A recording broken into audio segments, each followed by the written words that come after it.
This is a ManeHustle Media podcast.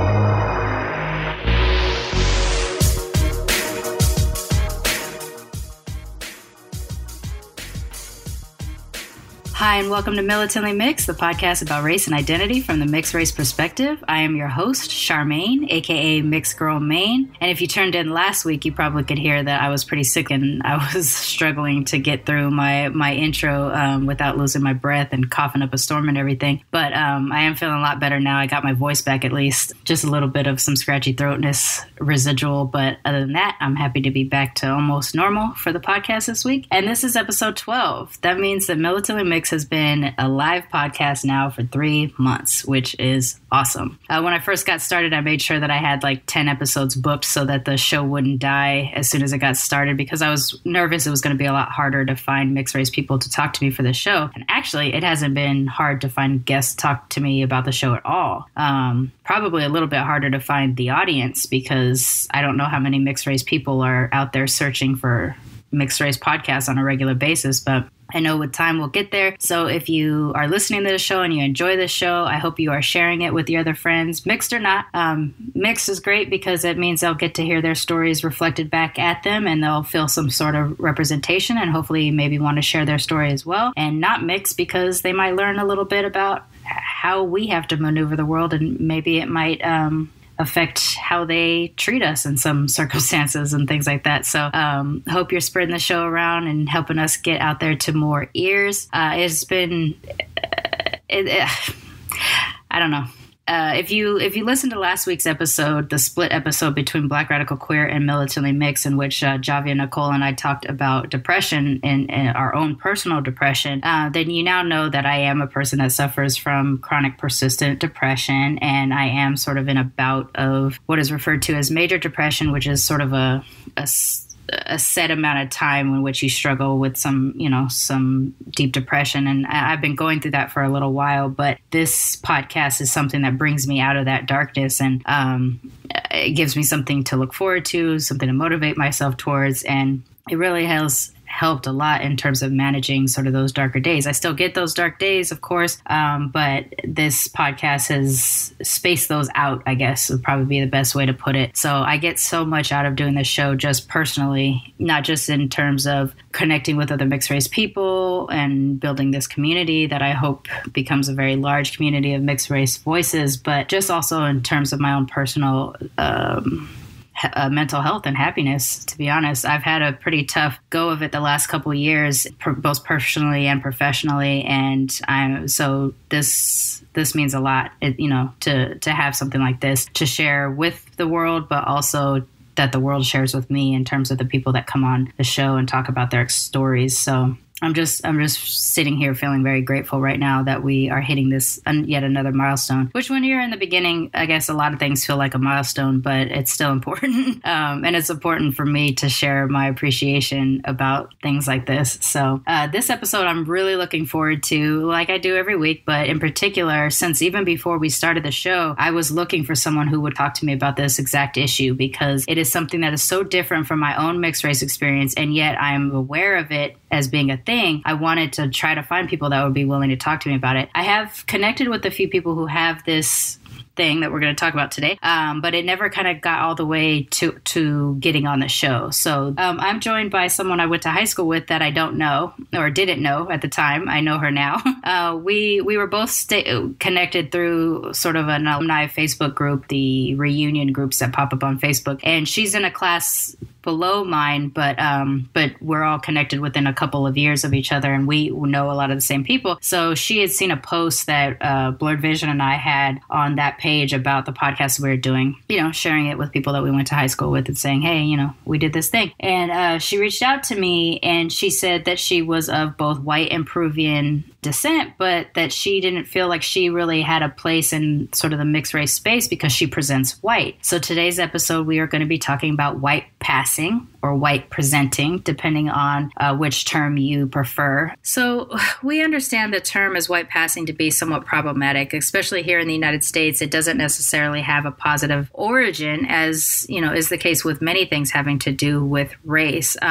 For us in the United States, the term white passing sort of originates with the product of, not to sugarcoat it, a white slave owner who raped an African slave, and the product resulted in a child that had very light skin, and therefore, because it was probably inconceivable that an African person could produce such a light child, that person was able to pass as white, or did pass as white. Maybe over several generations, people started to understand what mixed race people look like, or at least biracial people look like, and that's maybe how some folks end up kind of gravitating towards the house and things like that, because they were more palatable to the white slave owners. But there were still people that were born to that happened to look white and were not detectable as African, and therefore they were able to pass. But that term white passing was meant to basically say that they were covering up, or they were lying to white people, that they were black and therefore illegal as a citizen and shouldn't have been allowed to maneuver the world. So that is the negative connotation of white passing here in the States. I'm aware of white passing having some negative connotation in the Jewish community, and a couple articles that I've seen recently that had to do with telling Jewish people to stop referring to themselves as white passing. So I guess that probably has a lot to do with maybe the migration from the Middle East up into Western Europe and mixing happening to do there. And so now you have Jews that do present as white, possibly. I don't really know a lot about it, and since I don't come from that background, I can't really get into it until I get a guest who has that experience. So, if there is someone listening who has that experience, I would love you to come on and kind of share it with us. But so I'm aware that there is some negative connotation with the term white passing in other cultures, not just here in the United States. But the fact remains, there is a thing, a real life thing, and not just a concept of a person who is mixed race, but presents entirely as white or is indetectable as whatever race they are. And that is the case with our guest today, as I mentioned. And so these people don't always feel like they get to claim being mixed because they look white, or because they can maneuver the world without the discriminations or prejudices that have to do with being a person of color don't necessarily affect them. But the ways in which they are affected probably have a lot to do with identity and being mixed and being allowed to be public about being mixed and all that kind of stuff. And that's what we get into here today. So before I jump over into that interview, which is about an hour long, it is a longer one. She and I actually did talk for 3 hours, but I'm only sharing an hour with you today. We may hear a little bit more from Gretchen down the line, because there was a lot that we talked about in that discussion. But I don't have the attention span to sit through a 2-hour or 3-hour podcast. I'm sure other people don't, so let's kind of keep it down to that hour. But before I do that, let's just cut over to the business stuff of having an independent podcast. As you know, Militantly Mixed is a fan-sponsored podcast, and without your support, it becomes a little bit harder to get these shows produced every week. So right now, the sponsorship that we do have is covering most of our hosting fees, which is very helpful. And as we grow, we'll be able and get more sponsorship and things like that. We'll be able to improve our quality, soundproof the area that we work out of. Maybe one day I'll be able to hire an editor so that we have a little bit more polish to our episodes. So every little bit helps. It really, really does, especially right now, given the resources that I have available to me in creating this podcast. If you're not able to commit to a subscription, we have the other option as well, which is PayPal. So if you want to do a subscription-based sponsorship as low as $1 to as high as anything you wish, you can go to patreon.com/militantlymixed. And if you wish to do a one-time only donation, you can go to paypal.me/militantlymixed. Both options are extremely helpful to keep us going, and there'll be different rewards at different levels if you are on the sponsorship tip. If you're on the one-time only tip, I'll probably still send you a pin as long as you get us over $5 of a donation. You just have to send me your address when you do it. But we'll work out other things. I'll make sure that I have some rewards for those of you that hit us on the one-time only donations, because that is equally as helpful as the sponsorship. Okay, and don't forget to follow us on our social media platforms, Twitter and Instagram at Militantly Mixed, and on Facebook.com/Militantly Mixed. On there, we can actually engage in discussion per every episode. Sometimes the guests will be willing to communicate directly with you, so if you have questions for them, sometimes it'll just be other mixed race people who want to talk about something mixed. That's what my ultimate goal and dream is for the show, that we're not just a podcast, but that we are a community that is being built of mixed race people who can lean on each other for support when they're having identity issues, or just sometimes you just want to talk about being mixed, or you want to commiserate or whatever. Hopefully Facebook page will do that for you as our community grows and our audience grows for this show. So I think that's probably good enough intro in terms of the business of it and setting up what the show is going to be about this week. So without further ado, let's go ahead and jump over to my discussion with Gretchen.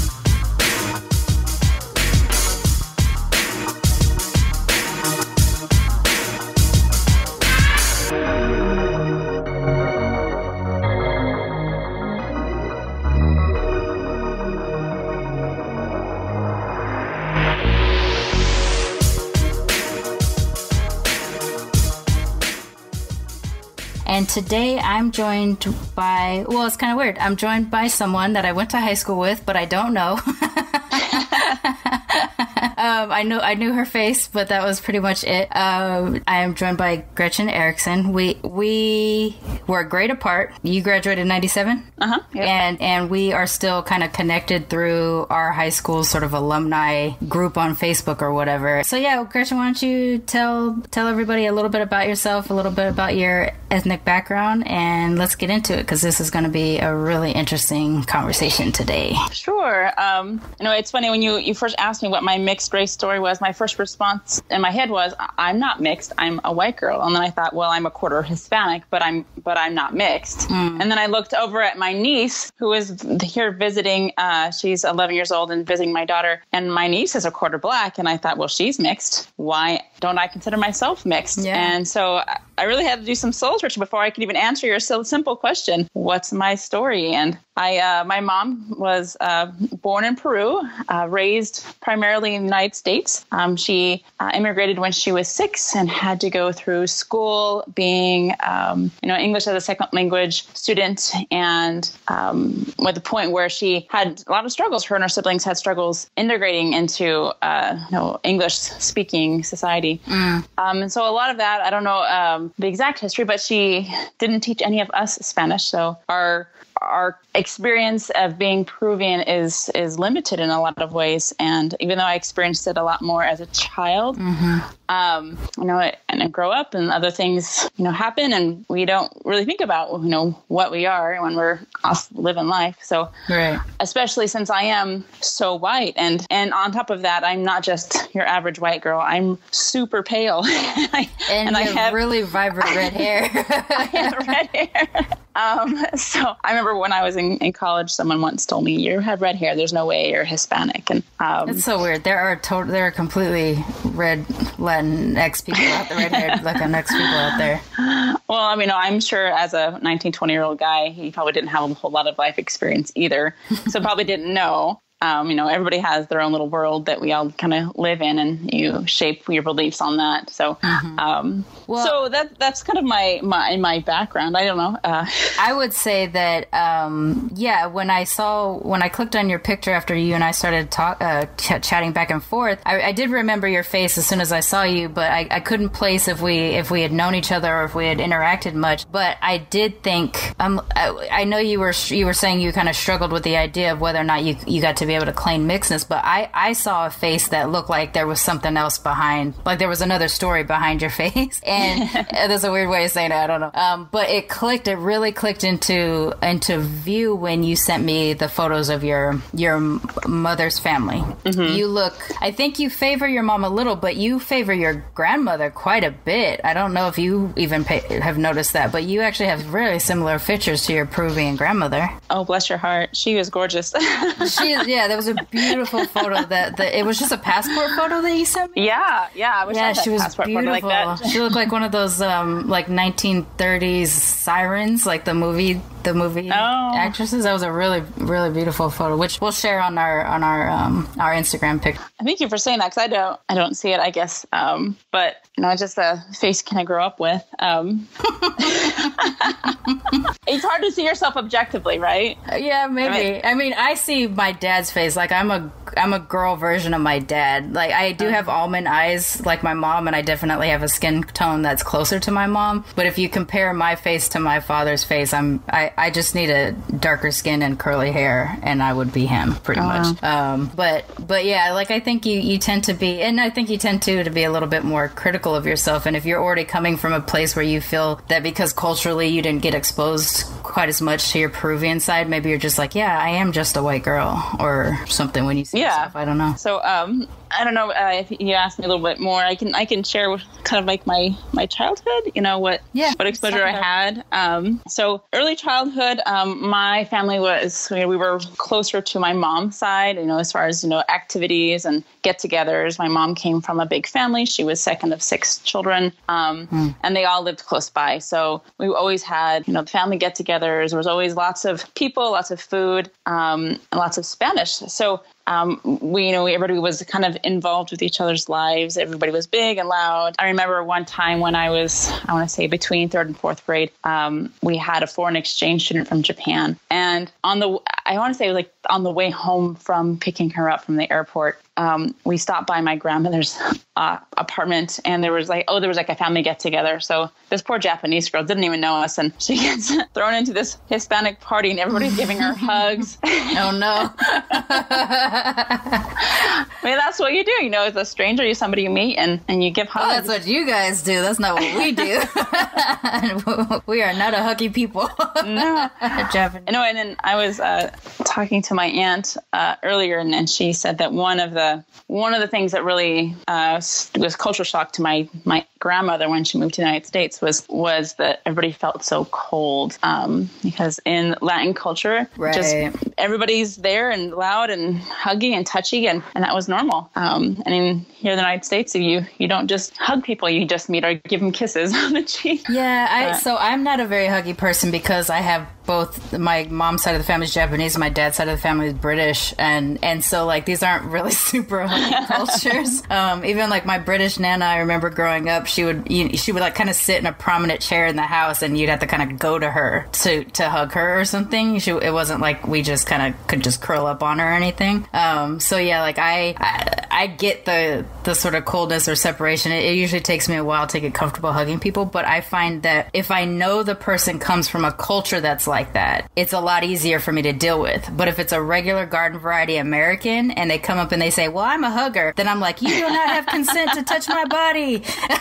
Because I get really weird. Like it takes me a long time to get physically affectionate with people. But funny. I have a lot of friends that are Arabic or Persian and some Latinx friends and stuff. So like, because I know their cultures are that way, I can kind of prepare my brain before seeing them so that I can be touchy. It's weird. I don't know. They're gonna hug me, and let me take a deep breath. Okay. Yeah, that's what it is. No, we grew up where aunts, and I remember we had a conversation when I was little. My mom sat us down and was like, "Okay, you guys, you can say no if your aunt wants to give you a kiss," because that was just everybody giving kisses, and I guess my mom, whenever somebody gave me a kiss, I would kind of wipe my cheek afterward, and she was just, if you don't want to kiss, just say you don't want to kiss. I'm like, I don't mind the kiss, it just gets wet, but So we had a whole little lesson. Okay, you guys, if you don't want to kiss, just say no. It's okay, which is nice. Give me a little consent talk. And before that was really a thing. Yeah.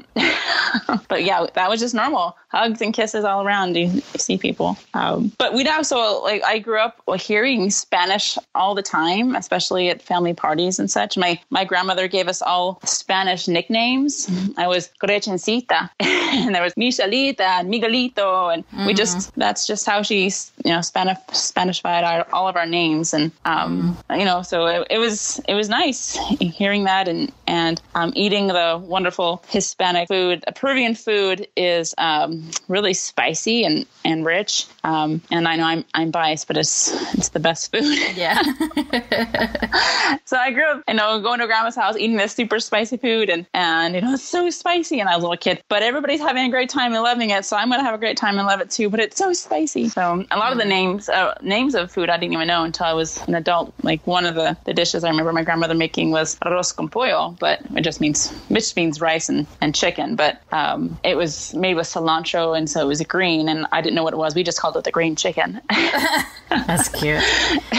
So we still, in our house, we're having green chicken, and anyway, it's funny. That's cute. So did you pick up some of the recipes? Like, do you incorporate it in your food with your family now? So yeah, now I do. And I don't know, in a way, it's kind of how I'm able to kind of reclaim that heritage a little bit. Mm-hmm. Because when my grandmother passed away, I was in 5th grade, and a lot of the Spanish speaking stopped primarily. My grandmother was the one that it took her the longest to learn English, and so she had a really thick accent, and it was easier for her to. And I think in a way, we always thought it was funny as kids whenever they would speak in Spanish. Oh, they're probably hiding something from us. And I don't know if they did it on purpose or just easier for her to default to Spanish. But so they spoke in Spanish when she was there, and then when she passed away, her children, who mostly grew up in the United States, just would speak English. So I know I missed a lot of that. And my mother,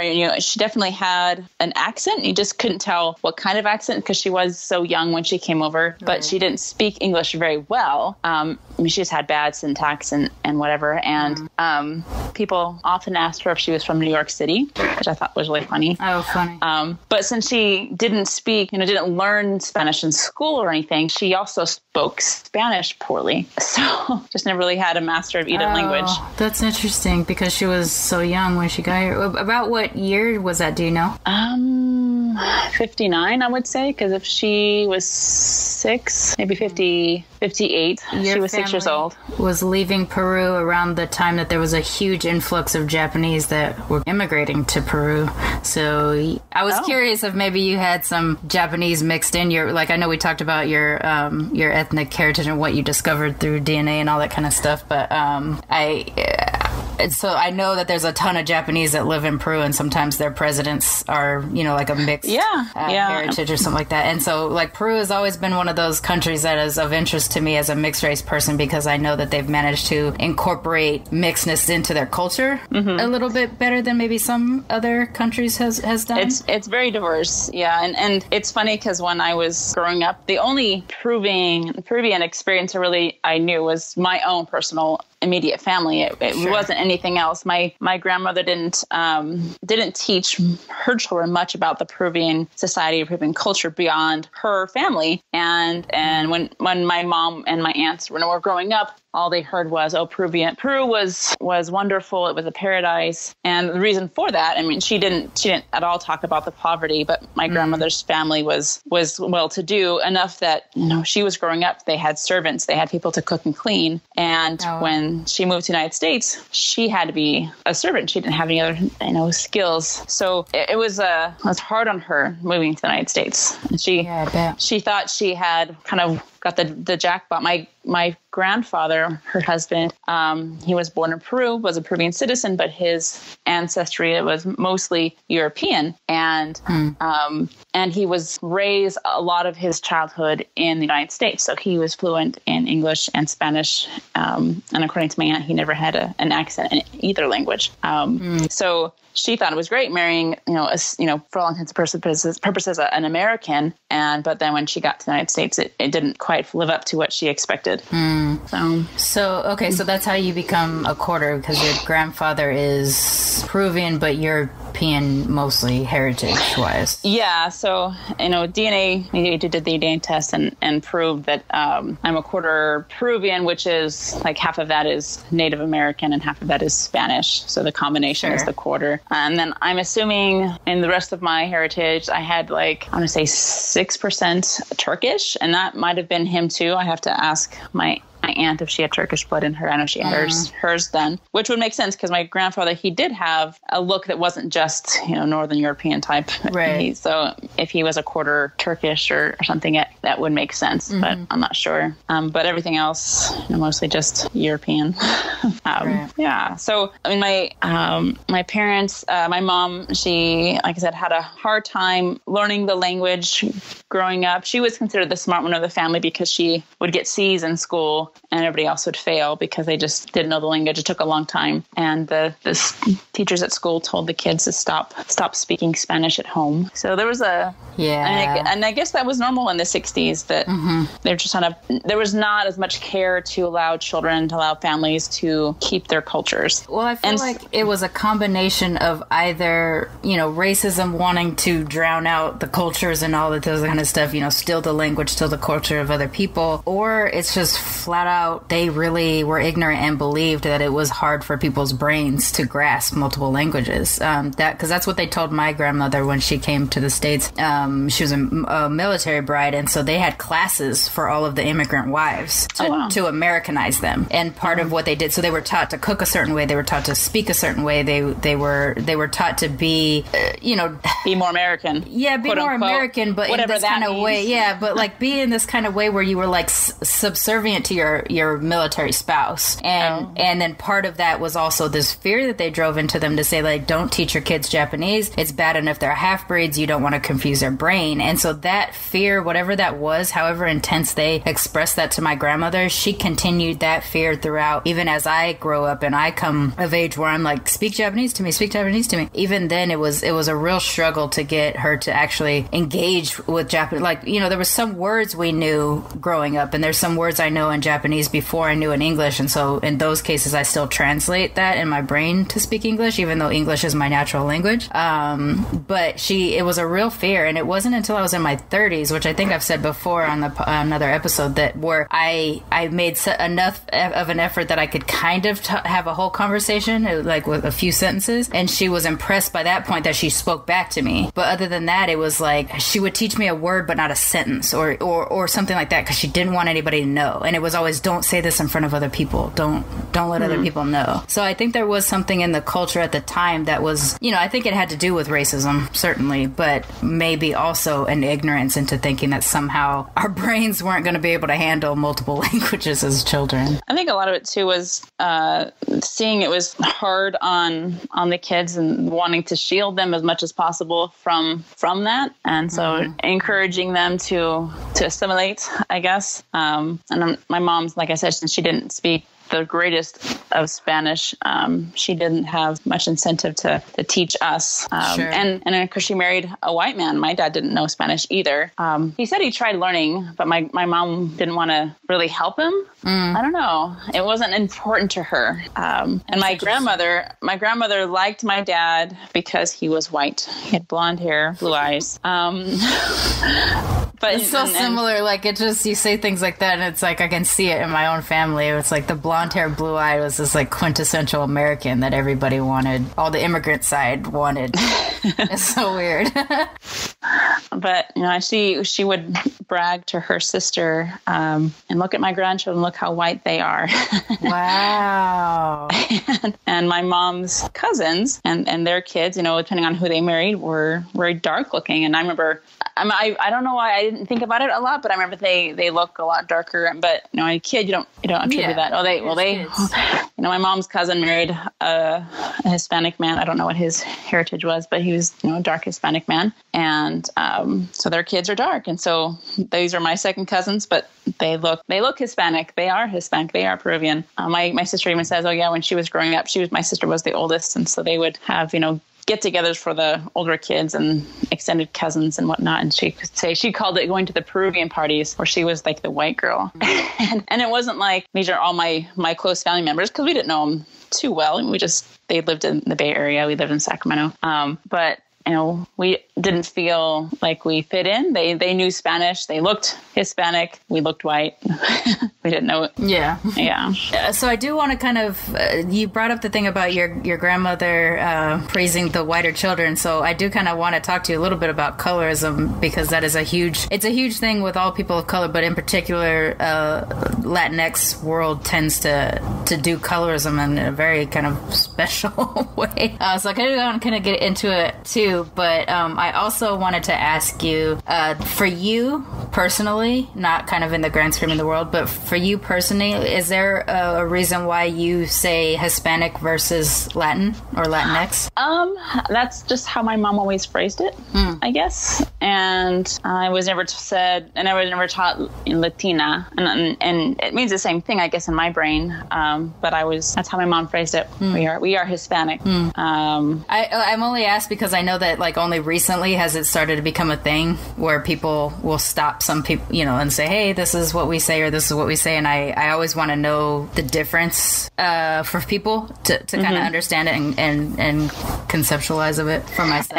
And I guess what's kind of the arc of this whole story is that my understanding of all the Latin culture is a very small experience. Right. It's just my family's experience. So how other Latin people, how they self-identify, I'm not involved in those cultures, those worlds. I haven't connected with that. So. Right, and that probably plays too into that conversation that we were having about you feeling whether or not you had rights to claim your mixed heritage or be sort of basically out of the closet about being mixed. Well, and it's funny because I when I was growing up, and my mom would always say things like, make sure you write down on those little forms, when they pass out, what's your heritage on forms at school or whatever, applying for a job, what's your background, and she'd always say, write down that you're Hispanic. So I would, and I did. But as I got older and got to see kind of more why those questions are asked and making sure people are having diversity. I don't know. I guess I felt disingenuous. I don't present as somebody who's Hispanic. I don't want people to get credit for being diverse. And I get what you're saying. Yeah. For hiring somebody who's Hispanic because they wouldn't know that. Sure. I wouldn't be discriminated against by being Hispanic. Right. They're not doing any great service to anybody by look how great we are by hiring a Hispanic girl because so they know. I'm white. Yeah. So that's one of the reasons why I was really excited to talk to you, and I hope I didn't pressure you into it when you were feeling like you didn't have a mixed story to tell. But it's an interesting aspect of mixed raceness if you can quote unquote pass as one of your ethnic backgrounds more than the other or more than the others. So I've talked about this kind of briefly on other episodes, not having someone to really have that who had that experience yet about the concept of white passing. And it's a mixed bag. I mean, white passing is sort of the term that we use, at least in the Black community. We've always used it to distinguish the, descendants of African slaves that were mixed with plantation slave masters, blood and could kind of maneuver the world without people identifying them as Black. And therefore they had kind of either a privilege or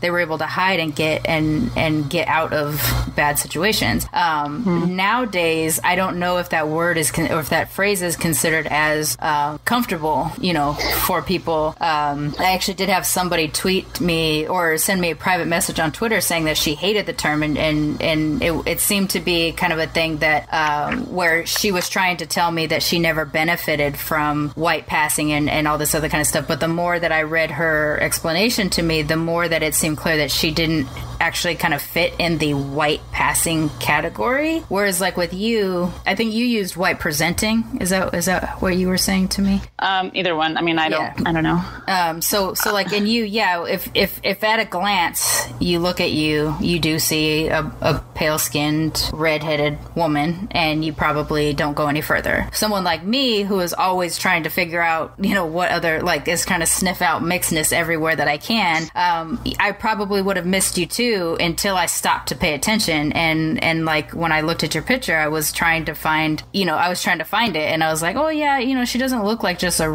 Irish descent or something like that. Like you there was something different to your facial features colors that didn't code quite white to me, but not enough for me to be able to say, yeah, I can tell that she's a mix of Hispanic or a mix of this or a mix of that. But I try to be really, I don't want to say sensitive to, because that's probably not the right usage. I try to be cognizant. Yeah, like I want to see, because I have this thing about visibility, and that every now and then, even though I feel pretty grounded as a mixed race person, I occasionally do get a boost out of being visible in some way, where someone will say, you're mixed, right? Or you're black, white. I've never had a person come up to me and say, are you Japanese? You know, I've never had that happen. Most of the time, if they do sense that I'm Asian, they decide that I'm Filipino. So I don't really get like Japanese visibility, even if I'm, you know, walking around in a Rising Sun t-shirt or something like that at a Japanese festival. They'll just think that I'm a otaku, which is like a white person or a non-Japanese that is interested in Japanese culture. And so then I have to fight and be like, I'm not one of those. Like, you know. And I honestly think that's how my background is. I mean, I'm a white person, but I'm all Hispanic, and I feel like I've had to defend that side of me my whole life. Oh, yeah. I'm Hispanic too. My mom came from Peru. Don't leave me out. Yeah. It's like you want to wave the flag without having to wave the flag, you know? Well, I understand. I wouldn't fault somebody for not knowing. I definitely don't look it. And especially if people don't know that, like you said, Peru is very diverse. They won't know that. But I would really appreciate if people just believe me, you know, when I told them, and they didn't have to look at me skeptically and things like that. And I just kind of felt like I had to defend it. Right. Especially when I was younger. Well, that's the thing. It's that's part of the reason why I wanted to do a podcast like this too, and talk to people about this issue, because that idea that we have to defend that what we're mixed with, or say that we even have sort of permission to be at the table in those different groups, is so, like, as a mixed race person, I would say, like, look, my dad is half black, half Caucasian British. My mom is half Japanese, half kind of German Irish, mix of white or whatever. I was raised immersed in black culture. I was raised immersed in Japanese culture in my house, not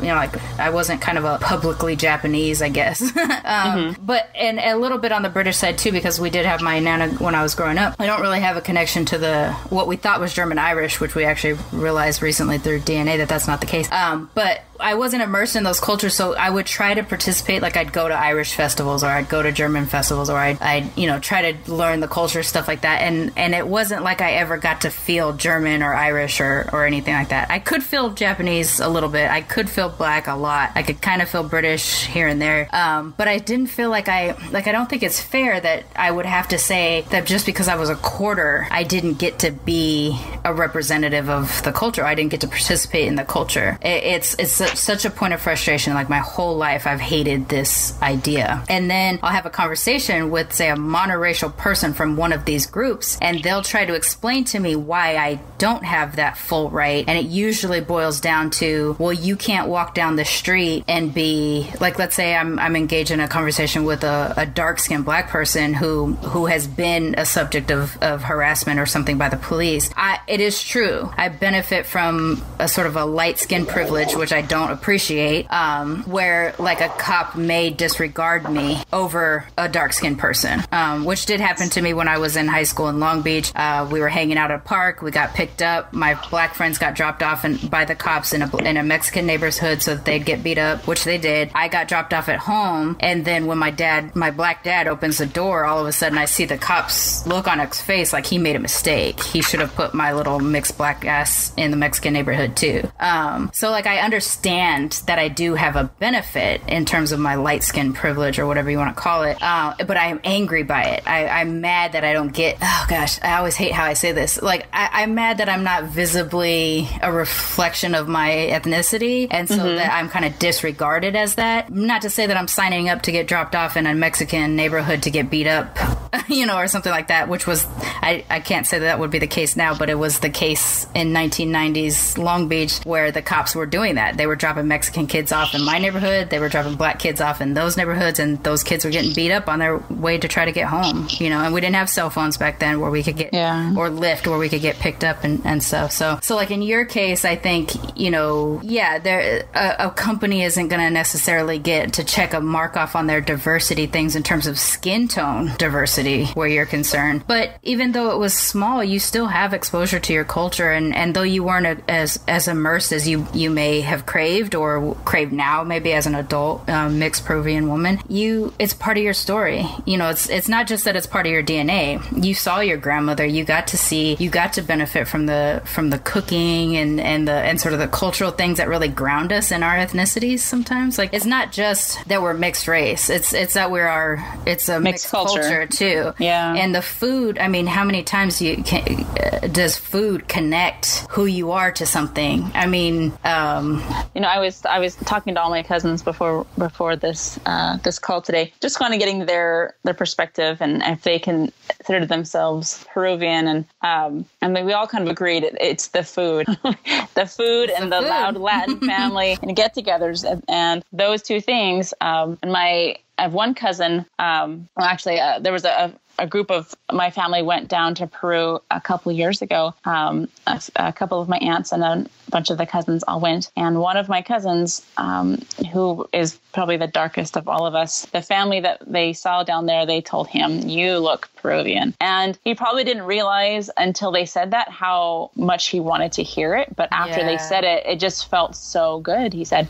I don't want to put words in his mouth. Sorry, Josh. I'm assuming it felt good because the way he described it to me. And I think it probably just made him feel, hey, I really am Peruvian. It's not just something you check on the box. And having gone there, especially, and like I said earlier, I have a small slice of experience of what it means to be Peruvian. But there's a lot more to it. When I was in high school, there was I want to say an foreign exchange student or somebody who was from Peru. And when I first heard that, I went to see her. Oh, this new person I met at school. And she was very dark. And I didn't realize, because the only Peruvians I knew were white, like my grandmother. Yeah. And she was very dark. And there was just a whole different side of Peru that I don't know about. Mm-hmm. I didn't experience it all. So, I mean, it's neat now as an adult. I'm able to kind of reconnect with my culture through food, but also I give my children a little bit more experience. I tell them that we're Peruvian. My daughter had to do something about, her background at school a couple years ago. Oh, nice. And she wanted to look up our German ancestry. I said, "You're more Peruvian than you are German." Mm. And so we looked up some of the traditional clothing that women wear there, and we printed out some things, and we learned, a little bit more about the culture. We bought a children's book about a cat that gets lost in Peru, and visits these landmarks there, and it was really neat learning about it kind of with her, and it's something that we connect to because you tell her your grandmother's from Peru, and she gets a kick out of that. I think it's really neat. Yeah, and so we able to kind of go through, look at pictures, and see, yes, we don't look Hispanic, but your grandma did. Your great grandma did. Yeah. The story you just told about your cousin, like that is, I'm telling you, that is the thing that I hear so often. It's just that weird validation that you need sometimes, and sometimes you don't even know that you need it.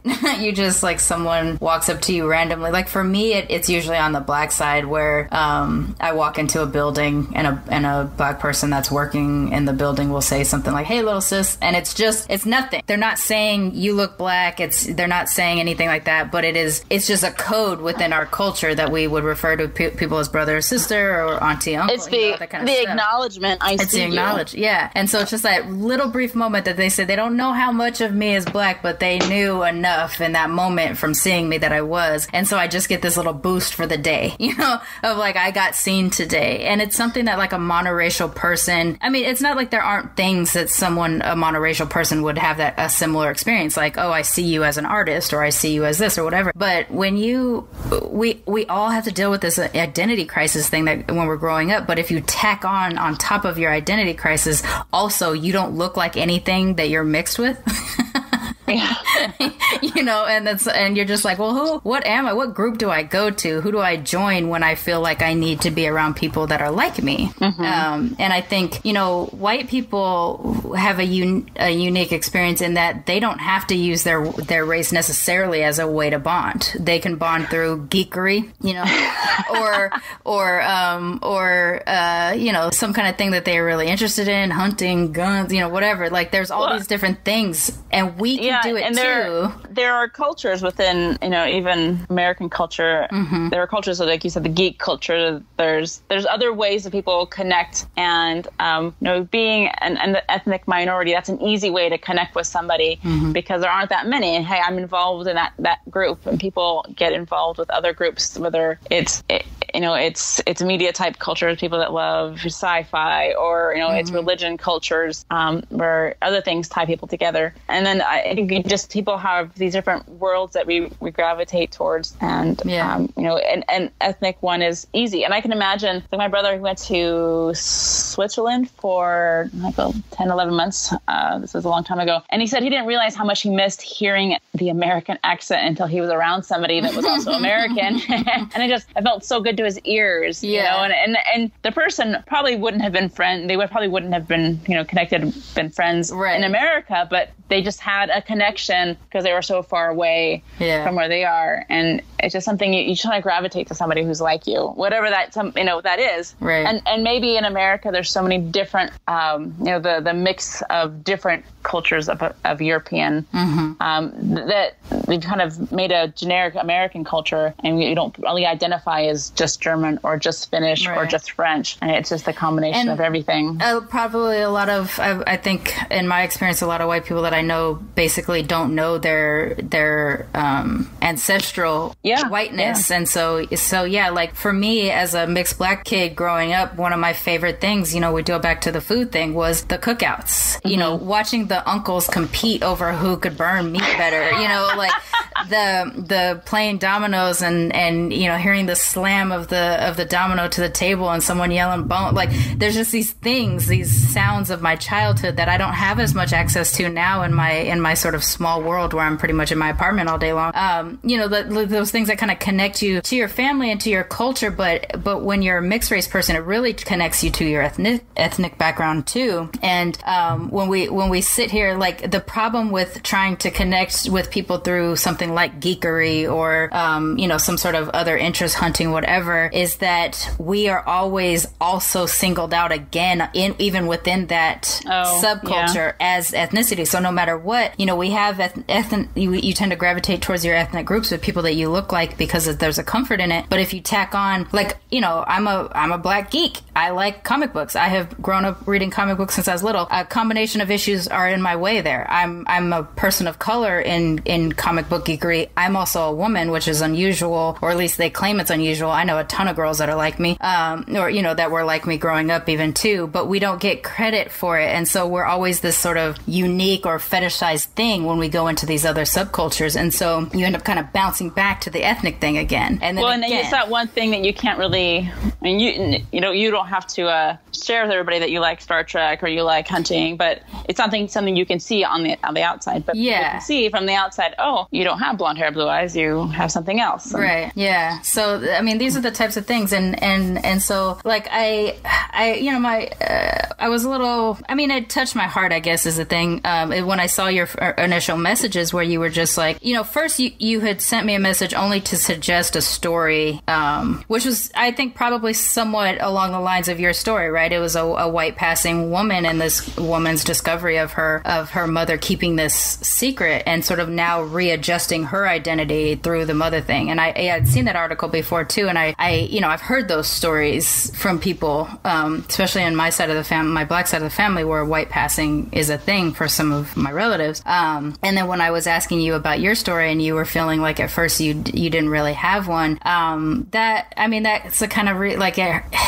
it's just, I don't know, it just kind of touched me where I was like, you need to be able to have your chance to feel comfortable in your mixed background because you have a story that's just as important as others. And I feel like yours has a different level of complication because you do have to, it's not like you're a black mixed person where you can just kind of be black. You're a white mixed person that can just ignore it if you wanted to. Yeah, that's true. No, it's true. Like I have some cousins and other people that ask them, do you identify at all as Peruvian? Nope. They just not at all.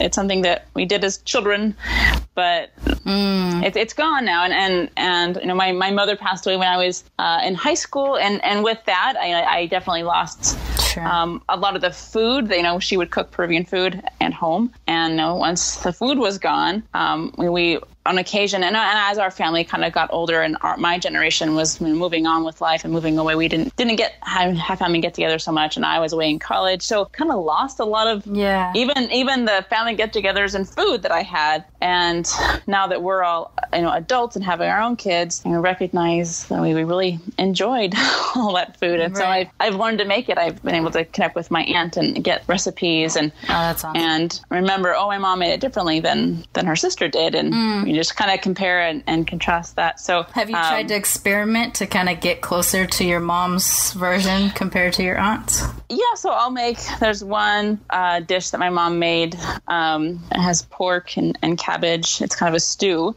And my mom would put broth in it and crushed tomatoes.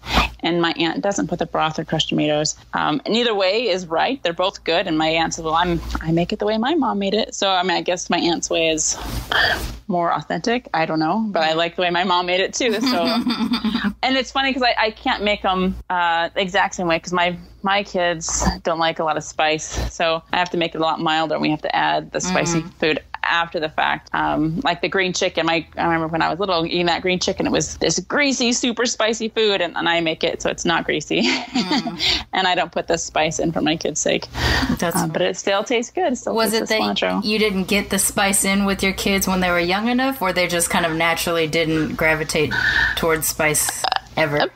Probably didn't get it in young enough. I'm sure if I inoculate them, I don't know. I'm one of those things where your kid cries because you give him something that's hot, then you don't want to do that again. Right. So kind of learn, okay, the kid can't handle that. Right. My husband loves super, super, super spicy food. It's like his challenge in life to get other people to eat really spicy food. I'm like that too.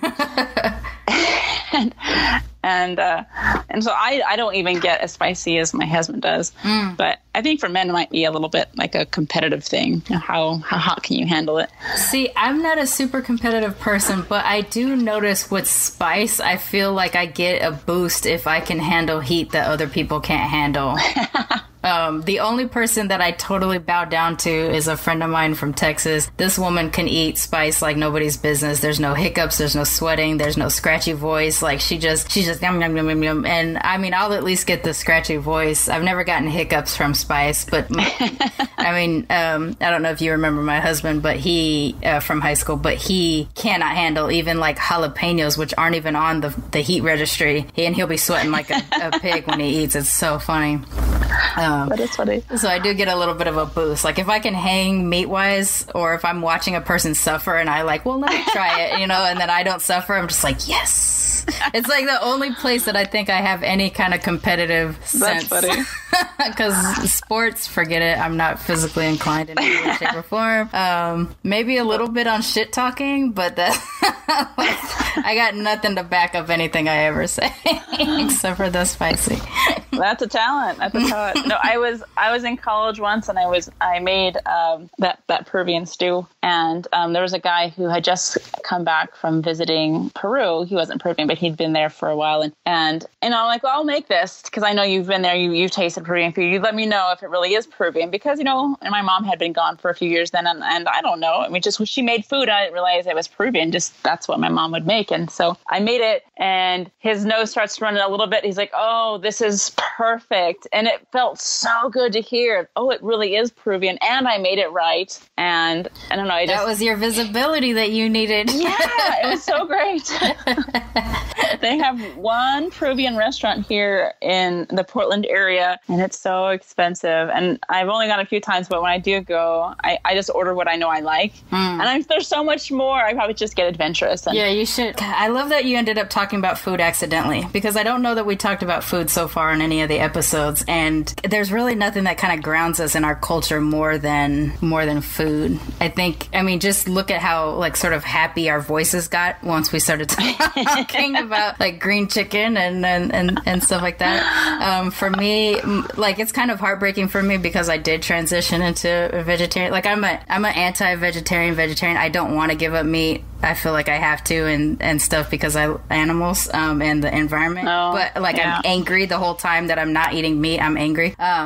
So what I feel like I will miss now is that cookout thing. Yeah. Like I won't get the joy of like my one uncle trying to just like open a 50-pound can of baked beans and just plopping it on the grill while other people say that's stupid and you're supposed to have slow cooked it for days before, you know, like this kind of stuff, this food stuff that kind of connects me to the culture. And with Japanese, my favorite thing was Japanese New Year's, where we would have this like walk on the center of the table and we'd be throwing food in for ingredients and for sukiyaki, which one non-Japanese waitress in a restaurant corrected me once and told me it was called sukiyaki. It's not.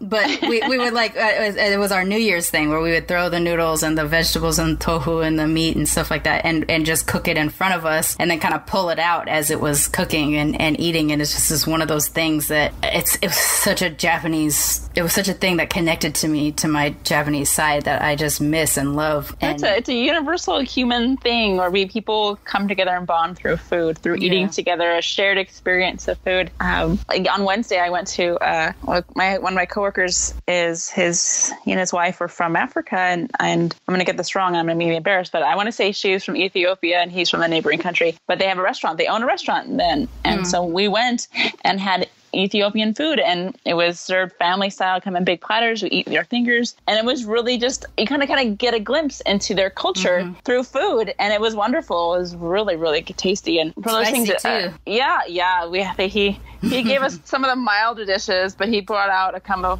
of the spicier things and said, "Okay, try this if you like it." And we were like, "Yep, that's really spicy."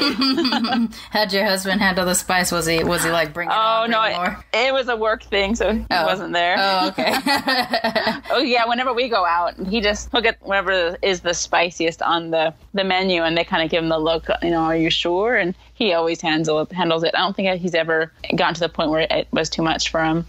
He loves the spicy food. I used to live in Boston, and there's this place there, a chicken wing place, and I can't think of the name right now, but they have a competition. Like they have all the hottest kinds of peppers on their chicken wings, and if you take the challenge is that you eat through your whole order without asking for a 50-50 creamsicle. If you ask for the creamsicle, the entire restaurant is basically supposed to point you out and call you a bitch, which is like goofy. But see, what made me mad about that is that I would want to eat the hottest chicken wings, but at the same time, I really love creamsicles. Like I wouldn't be taking the creamsicle because I couldn't handle the spice. I'm just like, well, can I have one? I'll have it first, so it won't count. I know. Yeah, that actually would have been a good idea. I could have it first. He loves those types of competitions. They had one at Buffalo Wild Wings where if you eat their hottest thing within like a minute, then you get the privilege of buying the T-shirt that said that you. Oh, you get the privilege to buy the T-shirt. Nice. Yes. that said that you beat the challenge or whatever. I'm like all that so you can buy a T-shirt. Right. But he had fun. That's cute. He had fun. All right, let's talk a little bit about sort of. Well, I mean, you tell me if you want to talk about this. We don't have to, but if it's cool. So just in the few days since you and I have been interacting, and you've been it's probably been on your mind more than it had been up until then. With our conversations and everything, how are you feeling now about whether or not you have access to claim your culture? I know I'm still a little bit torn, I guess. Because I don't have a traditional Peruvian experience. I don't know all of the traditional Peruvian customs. I can claim my own family's Hispanic experience. Sure. And claim that. And like right now, I work for international company, and I'm often on the phone with people in Latin America, or they'll come up for meetings or something, and hearing their accents feels good, if that makes sense. It just feels like home. And especially when we do meet in person, because they're huggy, and it's nice that we can do that. And we just know each other over the phone, but when we see each other in person, you give them a hug. So I guess I claim that part of it, and I guess I don't feel as indignant that I need to prove it. I could just say this is what it is. Yeah, and just who you and are. I've always been like excited. Oh, I'm Hispanic too.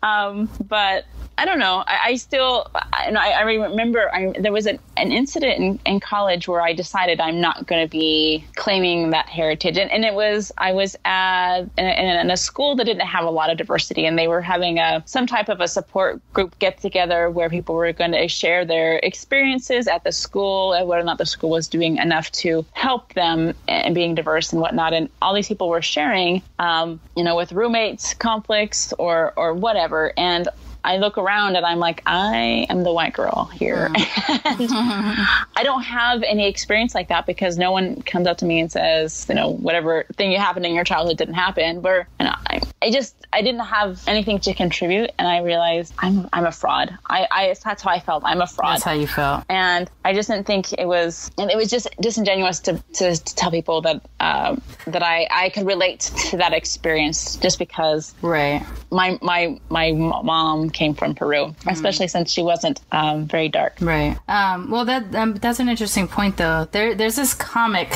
I'll look at it while we're talking. He's half Mexican, half white guy. I think he grew up in Utah or something like that, and he drew like a comic strip for the internet that is circled around, and it's about the difference between Latino and Hispanic or whatever. And there's a section of it where he says it's a little drawing of him as a little kid and his grandmother, and he says, I speak Spanish, so I'm Mexican. And his grandma corrects him and says, you're not Mexican. And he goes, but I am. And she explains that because he wasn't born there, like from her point of view, he wasn't born there. And so he was. So he's American. Yeah. But he feels like he's been in Mexico quite a bit. He speaks Spanish. His mother's Mexican.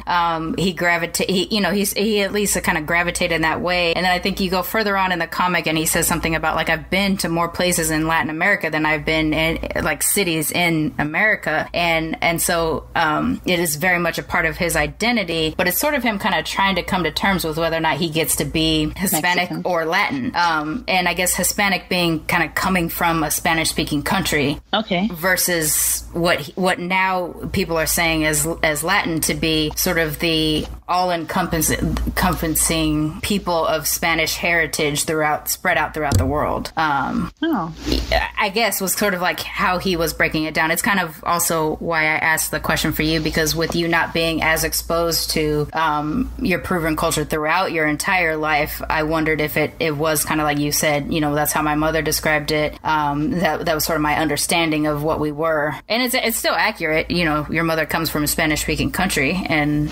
therefore she is Hispanic. It's part of her language. It's part of her culture. But you have a very, like your family blood at least has a very Latinx experience in that you have a mix of the Native American and the Spanish and the European, and it's all kind of rolled together into what became your grandmother and then your mom and then you and your children. So I'll look for it and I'll send it to you, even if it's off of the recording. But it is one of those things of kind of like trying to understand who you are in your Hispanic upbringing. And I'm wondering, since my grandfather wasn't Latin by blood, but he was Hispanic in culture, born in Peru, submersed in the Peruvian culture. I didn't know he wasn't Hispanic or Latin. I didn't know that until I was a teenager, and I'm like, I'm only a quarter. I thought I was half. Yeah. Well, do you wonder if he felt like a fraud in that he had not the ethnic background connection, but the born raised cultural connection? I have no idea. What is funny is I was talking to my aunt, and of the siblings, she's the one that's kept up on the language the most. Mm-hmm. And she uses it for work, but she says that whenever she's at work and people refer to her as the white woman who speaks Spanish really well. And my God, people suck. And then when she'll tell them, actually, Spanish is my first language, and then they kind of say, well, you don't speak Spanish that well if it's your first language. Rude.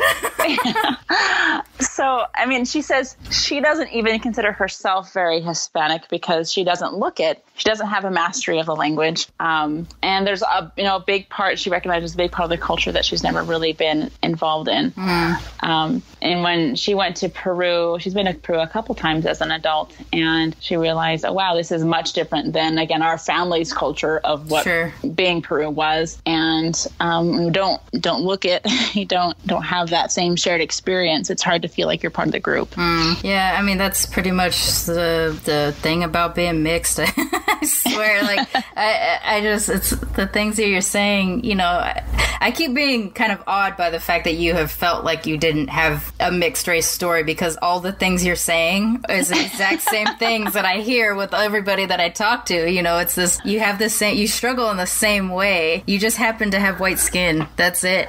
Like you're, and I guess I always attributed mixed to mixed color and not mixed culture. And I thought a lot of people do that. And there's even people, so I haven't aired this episode yet, but I've spoken to a person that is of Asian and white heritage, and they said they had looked at my stuff on Twitter, and they were fascinated by it, and they only reached out to me because they didn't ever consider themselves mixed because they weren't black. And something I had said in Twitter or something was about, like, are you mixed with Asian and white? Are you mixed with, you know, Latin and black? Are you, you know, like, so it was like I was listing off all these different things, and I said, you know, but it was in separate tweets, so it would be like, are you, you know, white and Asian and have a military family experience? If you do, let's talk about it. You know, come to my show. You know, come onto my show. Are you, you know, Afro-Latino or Afro-Latin or something like that, and you have a mixed experience? Come and talk about it. So it wasn't until seeing my actual tweet about being mixed with Asian and white did that person even think of themselves as mixed race. I think, and maybe,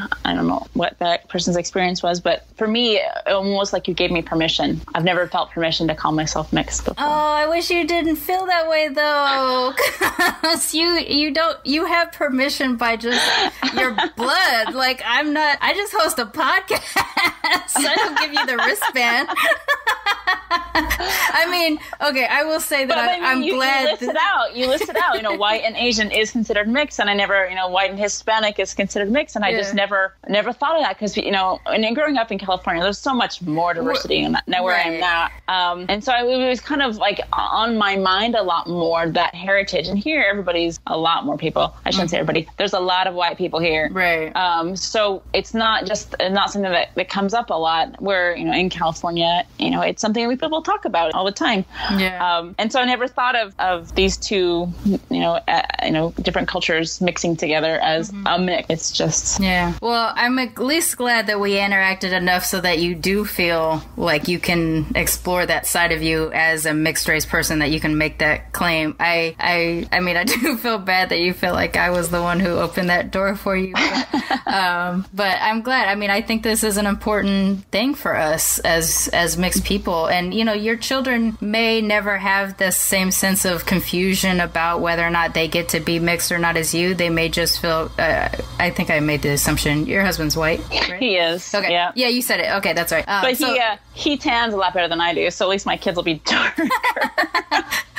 You know, so I don't know, like, maybe your children will always feel white and they'll never feel that. But with you kind of tapping into your culture through food and stuff like that, and I think you did say something to me on our earlier discussion about how, you know, your husband is encouraging of you being able to feel comfortable as a mixed person, that, you know, hopefully your kids will get that. But for you, I think what's important is that you are now armed with that comfort, you know, like you, or maybe not comfort yet, you'll probably ownership. I just feel the more, and be comfortable and fine to explore it. And, you know, it's weird when people talk about racial pride as a thing, because, like, white people aren't really granted racial pride in the way that that other groups are. But I think if we view it in terms of cultural pride, you know, not necessarily pride in the color of our skin, but like pride in being British or proud of being French, understanding the culture of whatever country. Because there's traditions that are in each of these things. You know, for Japanese, there's certain ways that you prepare tea depending on what type of situation it is. There's certain ways that you prepare food. You know, there's deference to different generations and stuff that is like a very rich part of my Japanese culture that I love, but I don't have it in my day-to-day life because I'm not immersed around in Japanese culture here. But it's at least this touchstone that I've had to my, you know,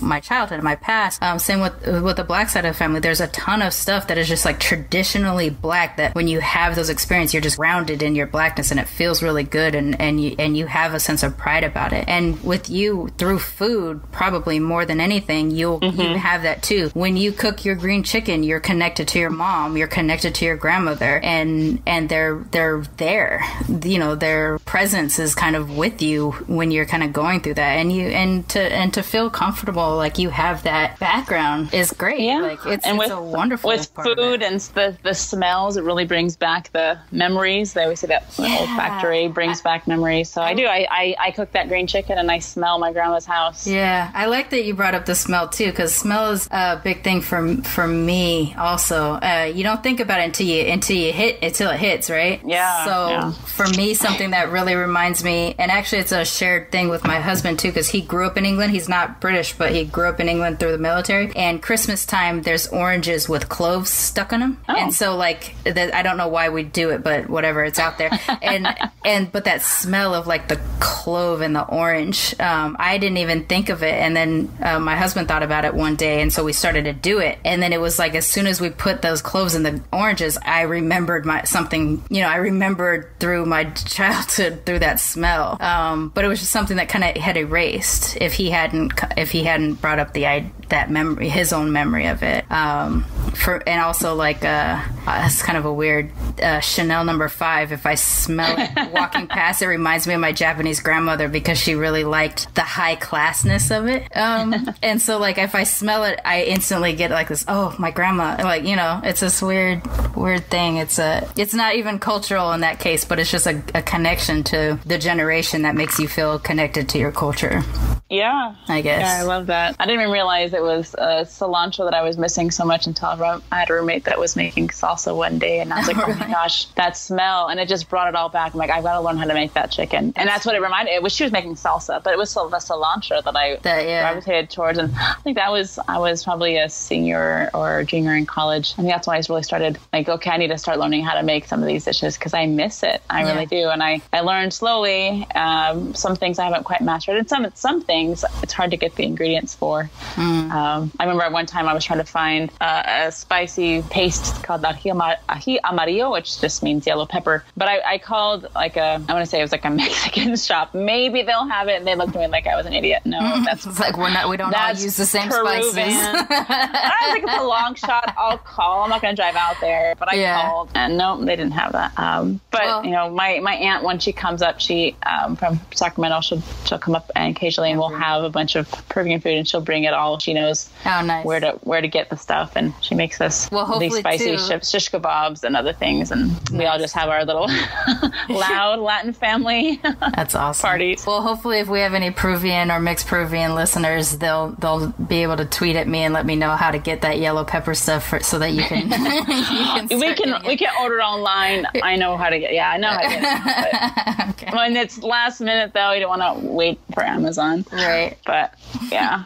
But if anybody wants to share Peruvian recipes, I'll share some of mine if they also share some of theirs. All right. Well, I think that was a good conversation. I didn't, we like I said when we started, I don't like to set out and really have it super duper planned out. So the fact that we just kind of gravitated towards food, I think is really nice. Like it is a part of the cultures that ground us to who we are, and it informs sort of the stuff that we feel about our ethnicities too. And given that you have the experience that you have as sort of the white presenting, didn't feel like you had permission to be multiracial, like that's your gateway. Like you learned it. Like I think it's awesome. I think it's beautiful. So I do thank you so much for coming on the show with me. And I think if we do get any kind of recipes or Peruvian food, which I would like to try too, if there's anything out there. I'm allergic to cilantro though, so I'd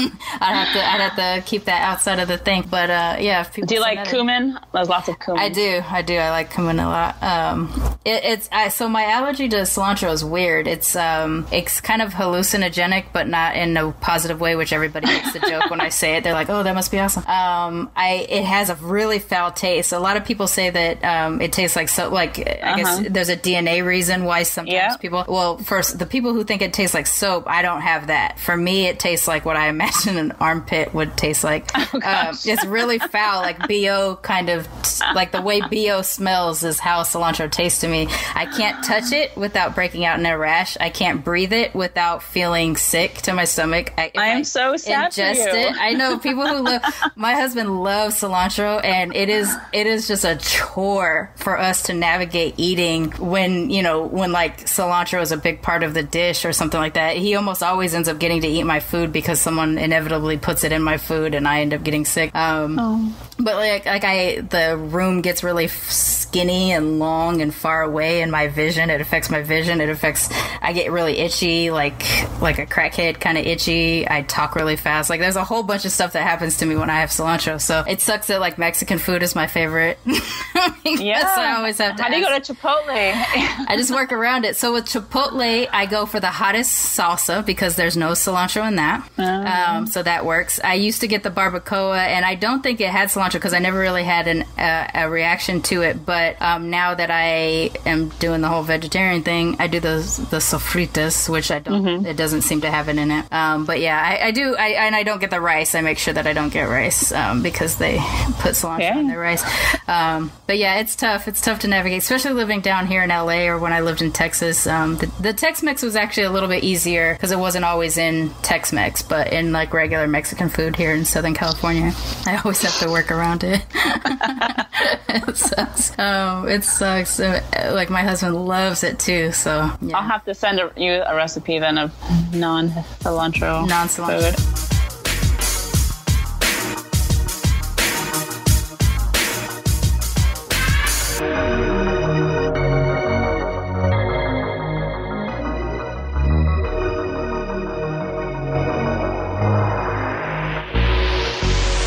Militantly Mixed is a ManeHustle Media podcast, produced and hosted by me, Sharmane Johnson. Music is by David Bogan, The One. And if you like what you heard on Militantly Mixed, please subscribe, rate, and review on iTunes and wherever you find your podcasts.